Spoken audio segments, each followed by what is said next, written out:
Të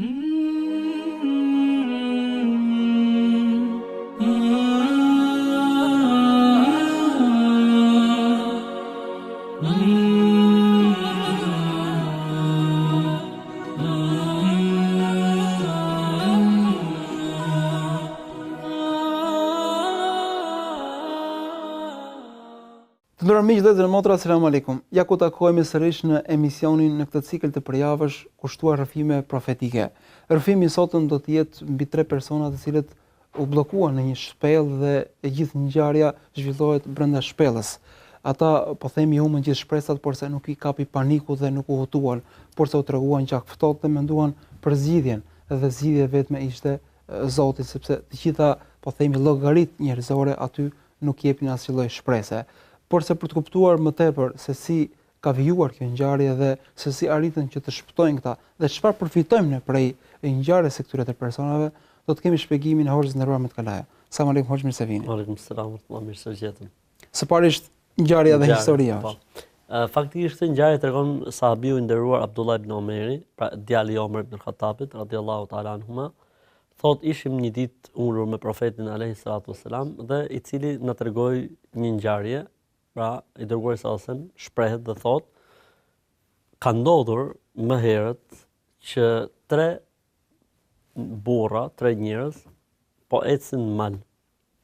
I zuri shiu dhe duke u munduar që t'i shpëtojnë shiut, pan një shpellë dhe u futën në shpellë. Ndërkohë që prisnin që shiu të pushonte, rrëshqet një pjesë shkëmbi mbi hyrjen e shpellës dhe bllokon tërësisht. Domethënë ata ikën prej shiut ran det kur i thonë, domethënë përfunduan një situatë shumë më të rëndë sa. Pra u strehuan për të shpëtuar shiut, por se ishte fatale kjo zgjedhje.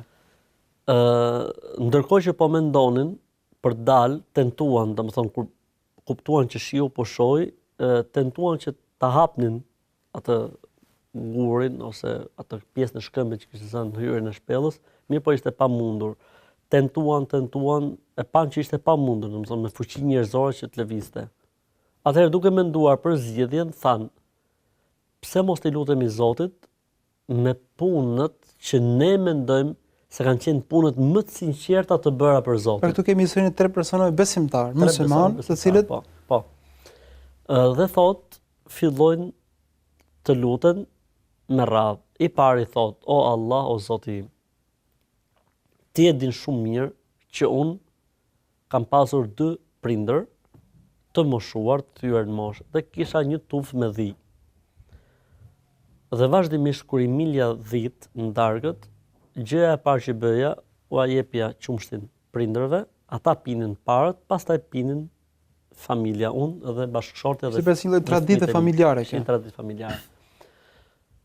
Thot, o Allah, o Zotim, ti e di që filan natë, unë në kërkim të dhive u vonova, derisa i solla në shtëpi dhe i mola dhit, mirë po prindërit ishin gjumë. Dhe unë e mora atë enën e qumshtit, kam qëndruar te koka e prindërve, pa pirë unë, as gruaja as fëmijët, derisa ata zgjohen, pinë ata, pastaj kemi pirë ne. Tha, o Allah, o Zotim, ti e di që unë këtë gjë kam bërë për hir tënd dhe me sinqeritetin më të madh dhe çeltërsinë më të madhe për ty o Zot. Pra ishte respekt ndaj prindërve, por se mizë ishte adhurim për Zotin. Adhurim për Zotin, pra për hir të Zotit.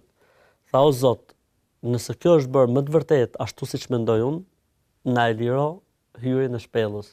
Tha profeti alayhis salatu sallam, në moment lëvizi pllaka e shkëmbit dhe tentuan të dalin, po nuk dilnin dot. Tentuan ta shtynin, nuk e shtynin dot. Atëherë i dyti bën dua dhe thot, o Allah, o Zoti im, ti e di që unë fort e shihja filanën, një vajzë, thot e cila, domethënë kishte bërë shumë përshtypje.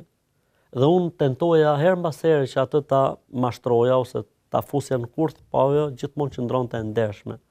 Derisa atë në një kohë e zuri një vështirësi, ngushtim. Dhe unë shfrytëzova rastin, erdhi të më kërkoi borxh, dhe unë i thash, do t'i jap jo borxh, po do t'i fal, po me një kusht, që, domethënë, të kryejmë atë aktin e ndaluar, si më thënë. Dhe ajo prej hallit që kishte dhe vështirësisht që kishte pranoi. Dhe në momentin kur unë isha gati, ashtu siç është gati një mashkull për të mbaruar punë, ajo më tha, friksoju Zotit edhe mos bëj asnjë lloj veprimi që nuk e ketë lejuar me kurorëzim. Në atë moment unë kujtova madhështinë e Zotit, u çova, ja dhash florit dhe nuk bëra asgjë. O Allah o Zot, ti e di që unë këtë e kam bërë për ty, i sinqert. Kam qenë shumë i sinqert kur e lash në momentin kur unë isha, si më thon, pra s'kishte asnjë arsye për të ndërprerë përveç frikës ndaj Zotit. Tha o Allah o Zot, ti e di që unë këtë e kam bërë për hir tënd, i sinqert vetëm për ty. Nëse është kështu o Zot, na e liro hyrjen e shpellës. Thot pejgamberi sa lujti, pra lëvizi, nuk mund dilnin, as nuk e lëviznin dot. Pra u kriju një lloj hapësire, po jo që të dilnin. Atëherë i treti thot, o Allah o Zoti im, ti e di që unë kam pas punë dhe merrja vazhdimisht njerëz në punë. Më ndodhi një herë që marr një bari dhe e punësoj dhe domethënë përpara se të vinte koha që unë do t'i jepja atij hakun e tij, ai ikën, largohet. Dhe faktikisht haku i tij ishte që ai të merrte një dele. Thot ai largohet dhe kthehet mas një kohe të gjatë. Unë ndërkohë këtë delën ti e ruajta. Kjo delja mbeti bars. Bëri, si më thon, qingja, ushtua dhe u bë një kope. Edhe ky erdhi mas një kohe dhe tha, o filan, a e mban mend që unë kam qenë punëtor tek ti? Tha po. Tha unë erdha të marr hakun tim, pra atë delën që më takonte. I thash, a e sheh këtë kopen e madhe? Më tha po. I thash, ky është haku jot, sepse ajo delja jote ka lindur qingja, është shtuar, më thon. Më tha mos u tall me mua.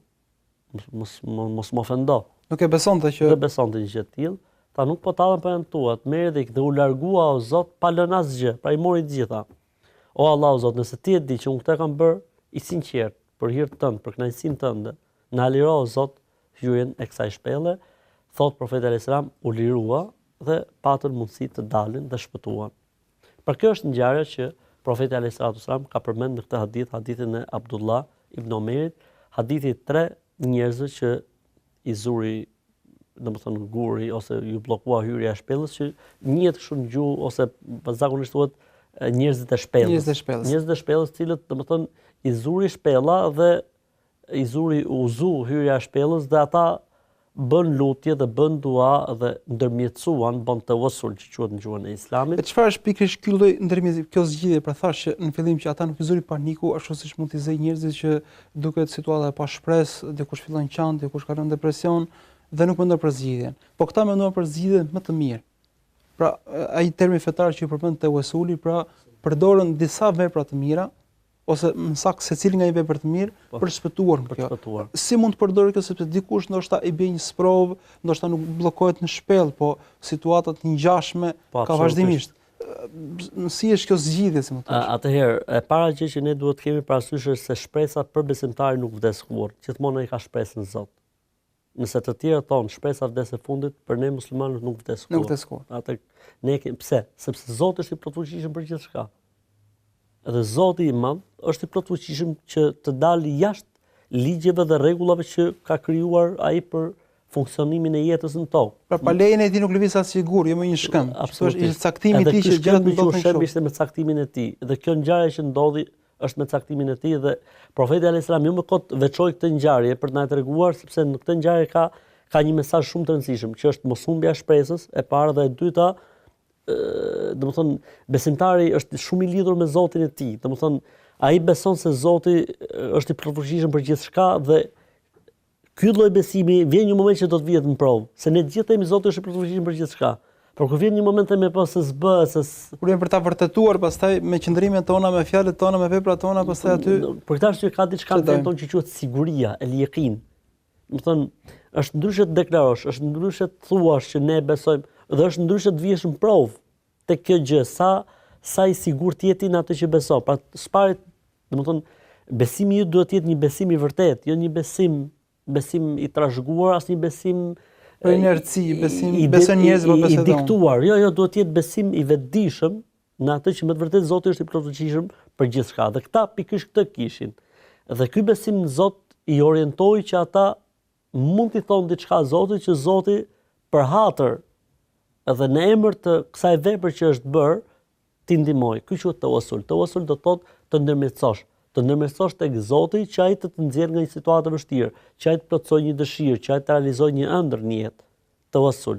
Tawassuli në Islam është dy llojesh. Tawassuli i lejuar, pra ndërmjetësimi fetar i saktë, që është të ndërmjetësosh tek Zoti me emrat dhe atributet e tij, domethënë të përdorësh emrat e Zotit sipas hallit dhe nevojës. Pa të përmendesh në dua o Zoti shëruesi nëse ke një sëmundje.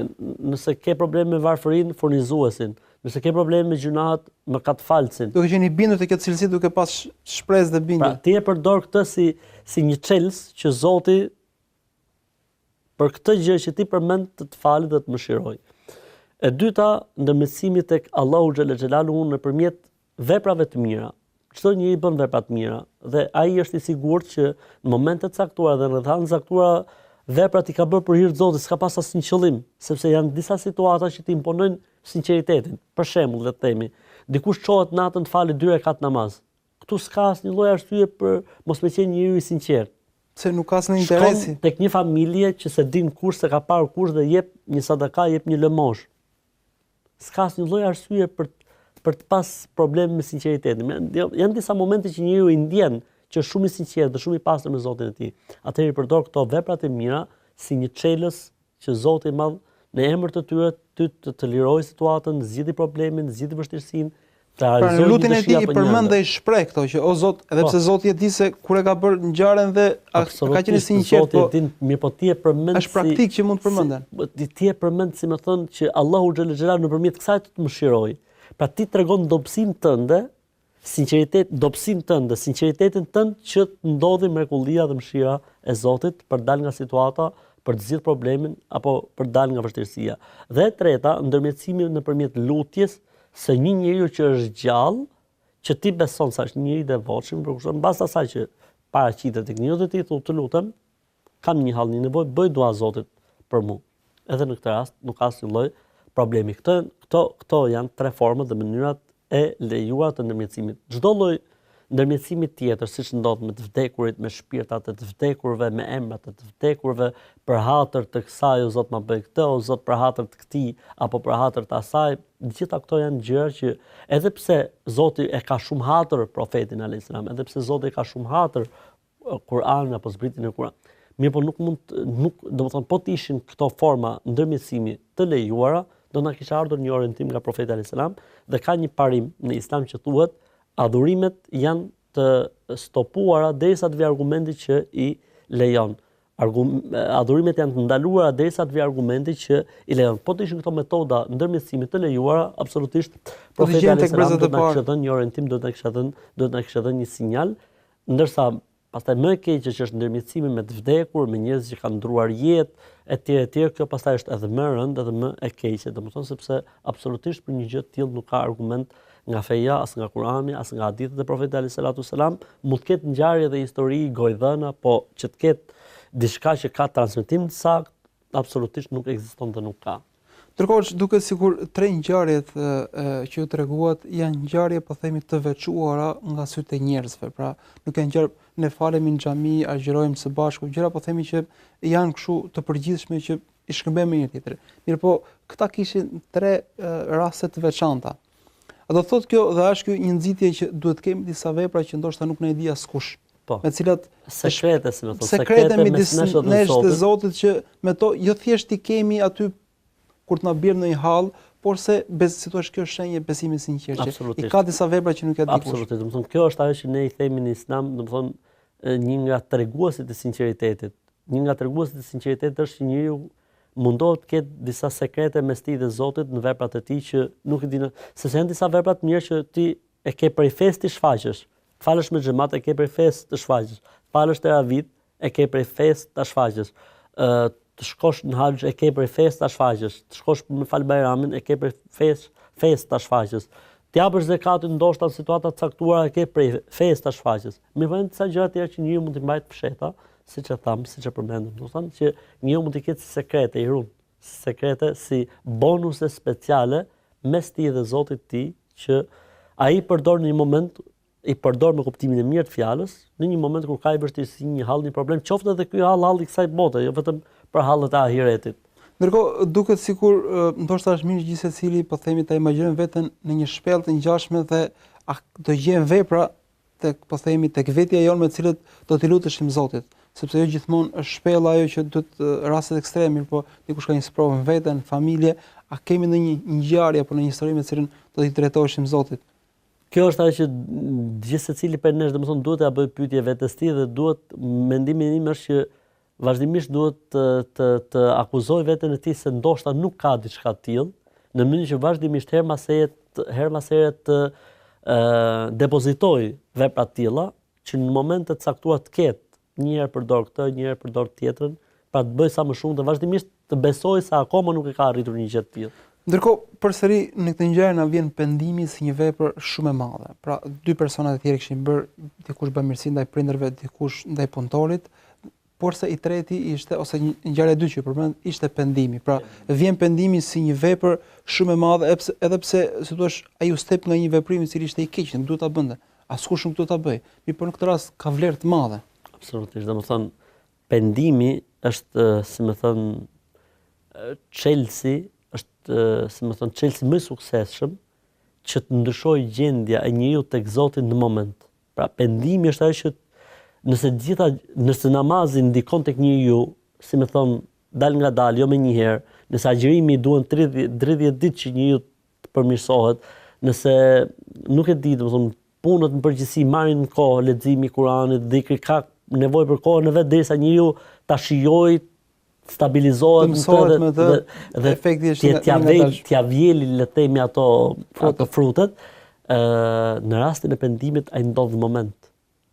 Pra, në momentin që njeriu pendohet, Allahu xhallahu xhallahu në moment e fal, në moment gjitha gjunat që ka bërë ja kthen në sevabe dhe në shpërblim. Nuk ka nevojë për të marrë kohë. Për këtë arsye domethënë nuk ka gjë më të mirë se istighfari. Pra, kërkimi falje Zotit.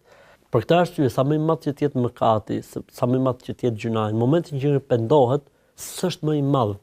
Nuk quhet më, nuk ekziston. Për këtë arsye kanë thënë la gjunaha mal istighfar. Nuk ka gjunahe nëse njeriu kërkon falje Zotit xhelal xhelanu. Pra nëse njeriu kërkon falje Zotit, quhet më ai gjuna. Dhe ky është një argument shumë i qartë se si Zoti e kishte pranuar pendimin e tij dhe ky e përdori këtë pendim tek Zoti për një situatë vështirësie në jetë. Se shpesh gjejmë tu ka diçka tjetër, domethënë që është fakti që rinia është shumë e tunduar dhe njeriu, domethënë moshë të re shumë i tunduar për të shkuar drejt haramit. Për këtë arsye Islami ka orientuar rinin që ta ruajë shikimin, ta ulë shikimin, edhe të martohet sa më herët në mënyrë që të ketë ato parimet, si më thon, kënaqësitë e tij dhe epshet e tij. Ndërkohë duket sikur po themi këto tre cilësi, këto tre ngjarje, këto tre vepra që janë nga popujt e hershëm, as prej popujve as në kohën e Pejgamberit, por më herët duket sikur janë tre elemente të cilën edhe shoqëria sot ka nevojë. Pra, po themi tundimi, po themi epsharak, raporti mes punëdhënësit dhe punëmarrësit dhe respektimi i prindërve për ruajtje e familjes. Pra, tre shtylla që nëse do vetëm kjo histori si thua do kuptohej drejt, shoqëria do ndryshonte. Le të ndalemi hoç në dy ngjarjet e tjera për të kuptuar dobitë dhe mësimet e tyre në pjesën e dytë, sepse ato kanë nevojë për të ndalur pak më gjatë. Tërmiq, rikthehemi pas pak.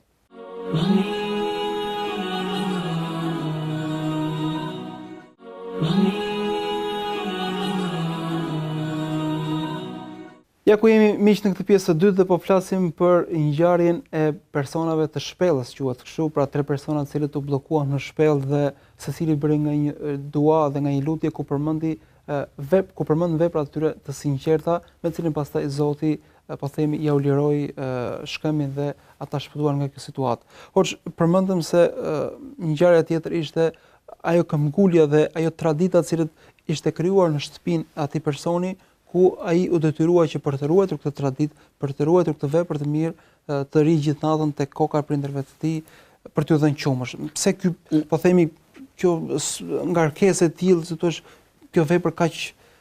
Ne faktikisht kemi dëgjuar për respektin ndaj prindërve, për bamirësinë ndaj prindërve, sjelljen e mirë ndaj prindërve, po si ky rast i Që të kësaj rritë kësaj gjë është i veçantë. Domethënë se ishte e tepërt e panevojshme. Po kjo tregon domethënë, kjo tregon lidhjen e fortë që ky kishte me prindërit e tij dhe kjo tregon domethënë se ky domethënë deshi që edhe familjes t'i japë një mësim, që është gjon përpara babës dhe nonës time nuk vej askënd. Thot, bile ka një transmetim që thot i lash fëmijët të qajin. Ndërkohë siç e thënë ti, ky mund ta ndajnë qumshtin në dy pjesë, mirë por nuk deshi të prishi traditën. Tradita ishte që pinin prindërit, kënaqeshin, mosha e vjetër, dhe pastaj fëmijët pinin qumësht mbas prindërve. Domethënë, okay. Krejt e kundër këtë ne, për si ushqen fëmijët pastaj të rritur. Shif si është tani, në këtë kohë, domethënë kjo duket si jo normale. Ç'është kjo sjellje kështu për shembull? Pse prindër përpara pastaj fëmijët? Mirë po, feja, Islami dhe besimi e sheh si lëvdat një gjë të tillë. Domethënë ashtu po shumë mirë, sepse edhe Zoti thotë ashtu. Allahu prindi, pastaj vjen gjithçka tjetër. Zoti e thotë këtë. Domethënë faktikisht në fe kjo vepër lavdrohet, respekti i prindit, dhënia përparësi prindit edhe përpara fëmijëve në Islam shihet si diçka shumë e mirë, si diçka shumë e realizuar dhe si diçka që ka shumë vlerë tek Zoti i gjithësisë. Pra nuk mund të ketë, si më thënë, predikim, si predikimi i Islam, që ta ngrejë pozitën e prindit kaq lart. Nuk mund të ketë. Dhe llogaritë e tij domethënë prindit kur janë zgjuar mëngjes dhe kanë parë fëmijën që i priste me qumësht. Edhe i kanë thënë o birë, po ti, ja unë po pres që zgjoheshit ju se nuk munda që ju ta pinit mbrëm se u vonova. O birë, po pishin fëmijët, ja para jush s'pin askush. Në llogaritë ti domethënë se çfarë ndjesie mund të ketë prindi në atë moment. Dhe çfarë urate mund të lëshojë prindi në atë moment. Dhe llogaritë ti sa e kënaq ka Zoti një gjë e tillë që pavarësisht se në synin ton mund duket edhe çik si e tepruar, mund duket edhe çik si egzagerim. Jo, nuk është egzagerim. Ai nuk e prishi traditën. Për këtë arsye kanë thënë dietarët, respekti ndaj prindërve ka të bëjë me traditën që ata kanë krijuar për jetën e tyre. Mos mua prish traditën që ata kanë krijuar për jetën e tyre. Për shpesh ka sjellje të caktuara në sidomos me të moshuarit që po do të mushku mas qefit. I kanë ato huqet e veta Po do të mushku mas qefit. Përderisa këto huqe, siç e quajtë të ju, nuk bien ndesh me parimet, nuk kanë to haram apo diçka të ndaluar, atëherë pra ashtu e kanë qefin ata. Po do thua se po mirë fëmijët për shembull qan. Po pastaj se qan. Ata nuk është se vdiqën, po mos ta kishin pirë atë qumshtin. Tradita e familjes ishte që para gjumit pinin qumësht. Është edhe për fëmijët është një mësim që po kjo traditë u shty deri në mëngjes. Çfarë problemi ka? Pra nuk është puna se fëmijët vdiqën për bukë edhe ky i la pa bukë. Se u dëmtuan fëmijët në këtë rast edhe thjesht doshin qumësht, da babi duam qumësht, këta ajo prit mbas si më thon gjyshit edhe nonës, pastaj do të pim ne të tjerët. As ai vet nuk piu as gruaja e tij. Në mënyrë që fëmijët kuptojnë se as ne nuk po pim, po me radhë kjo punë. Pra është e rëndësishme që t'i ruajmë tham ato sjelljet, ato traditat, ato normat, po dhe ato që ne mund të quajmë si huqe në familje, sepse tek to ndoshta është bereqeti dhe është mëshira e Zotit dhe rasti kur ky personi i ka përmendur duan e tij. Ndërkohë një ngjarje tjetër ishte ai personi i cili u mundua të ishte ekstremisht i drejtë me punëtorin e tij, ta ruante hakun e tij. Një cilësi aq e nevojshme në kohët tona ku shpesh ka ankesa të pafundme midis punëdhënësve dhe punëmarrësve në raport me një tjetrin. Duket sikur si thua korreksia në këtë raport është shpëtim për shoqërinë, për individin po dhe shoqërinë. Çfarë do komentojmë nga kjo ngjarje? Po të ecim me parametrat normales tonë, e modernizmit, e standardeve tona është shumë i egzageruar dhe shumë i çuditshëm. Mirë po ky faktikisht ky akt ka brenda besnikërinë dhe ka brenda, si më thënë, mos t'i harrosh të mirën atij tjetrit. Domethënë, okay, besnik se ja ruajta, po edhe mos t'i harrosh të mirën, se në fund fare të shërbeu dhe iku pa e marrë hakun e vet, atëherë, domethënë, t'ja shpërblesh me të mirën që dikush ka bërë për ty. Edhe ky njeriu, një kaq kohë sa shërbeu, ka shërbyer dhe nuk ka marrë hakun e tij. Atëherë ai sakrifikoi nga jeta e tij, sakrifikoi nga familja e tij, sakrifikoi gjithçka, domethënë sepse ka qenë shërbimin tënd. Atëherë rasti I këtij, domethënë ja mori delën, ja ruajti, deli ja ushtua, u shumua, bë një kopen vete dhe ja dha të gjithën. Për këtë arsye profeti alayhis salam thotë, jepja hakun punëtorit përpara se t'i tha djersa. Pra me kuptimin që nuk duhet t'ja mohosh. Që haku duhet të shkojë në vend. Dhe rasti I këtij është rast, domethënë edhe, domethënë mbi atë që është normale, domethënë ai hakun e tij e investoi në të mirë të tij. Kujdes për pasurinë. Domethënë që ai shumë mirë, çfarë duhet merret te ky një dele? Okej. Kurdo që të vi delën aty. Kurdo që të vi delën aty, dhe kjo do të ishte normale. Mirë po ky pati përveç, si më thënë, të drejtës ti, shtoi edhe bamirësinë, lëmoshën, sepse kjo është një lloj sadakaje, kjo është një lloj lëmoshe. Pra jo thjesht raporte korrekte mes punëdhënësit dhe punëmarrësit, po mbi, domethënë Zoti sikur po na thotë, o ju që merrnin punë njerëz, jo e drejta e tyre që diskutohet të diskutohet, dhe duhet ja jepni hakun dhe e drejta e tyre duhet të shkojnë në vend. A ka mundësi të jeni bamirës me këta njerëz? Sepse bamirësia ndaj këtyre njerëzve që po punojnë për interesin tënd, Zoti ta shpërblen si ky rast, që Zoti bamirësinë ndaj punëtorëve ja shpërbleu për të shpëtuar jetët. Edhe ty Zoti me bamirësinë ndaj punëtorëve mund ta shpërblej tek fëmijët, mund ta shpërblej në shëndet, mund ta përdorësh në një situatë caktuar që Zoti të largojë në një problematikë që mund të jetë me biznesin apo me punën, për të realizuar edhe një ëndër më të madhe që ti ke në jetë për veten tënde, për familjen tënde. Pra duket thotë sikur të tre veprat janë raport me, thosh, tre persona në raport me të tjerët. Pra duket sikur këtu na kujtohet hadithi që mëshironi ata që janë tokë, ty mëshiroj Zoti. Pra që ka shumë e rëndësishme si sillemi me robët e Zotit, sillemi me të tjerët për t'i bërë llogarit pastaj çfarë mund të përfitojmë tek Allahu dhe tek Zoti. Absolutisht. Llogaria e parë duhet të jetë kënaqësia e Zotit dhe shpresa e arritjes së kënaqësisë Zotit. Kjo duhet të jetë e para dhe e padiskutueshme. Pjesa tjetër pastaj është si më thon bonus, është favor. Edhe ky rast domethënë ne duhet të bëjmë gjërat për hir të Zotit. Ne duhet të jemi bamirës në jetën tonë. Duhet të bëjmë sa më shumë mirë, si ta profeti më i miri ndër ju është ai që është më i miri dhe më i dobishmi për njerëzit. Në momentin që ne do të jemi të tillë, ti të jesh I sigurt se Zoti më nuk ta harron kurrë. Është e vërtetë që njerëzit edhe mund ta harrojnë. Është e vërtetë që njerëzit edhe mund ta mohojnë, po Zoti I madh që ti e ke bërë për hir të tij nuk ta harron kurrë. Bile nganjëherë më mirë të ta mohojnë njerëzit dhe të ta harrojnë, sepse shpërblimi bëhet më I madh tek Zoti se sa atëherë kur ta përmendin, kur të falenderojnë vazhdimisht. Unë mendoj që edhe pikët bien, domethënë, pavarësisht se duket sikur konsumohet si vepër deri diku se diçka. Po përfiton prej saj. Ndërkohë të shumtë janë ata që duan të bëjnë mirë, por mos që të gjithë duan po themi të jenë bamirës, mirë po është pikërisht ai zhgënjimi që marrë njerëz. Pra I thotë unë bëj mirë dhe po gjej vetëm keq. Dhe nuk si thua nuk I marrin ato frutet e punës së mirë dhe bamirësisë. Kjo pra është më e mira që mos I marrësh frutet. Kjo është më e mira që mos I marrësh frutet. Njëri u përball me 4 persona që, si më thoni, bën keq, si shaka domethënë. Edhe ky po habitej tani. Tha të parit I kanë bërë mirë, normal, ky që I bëri keq.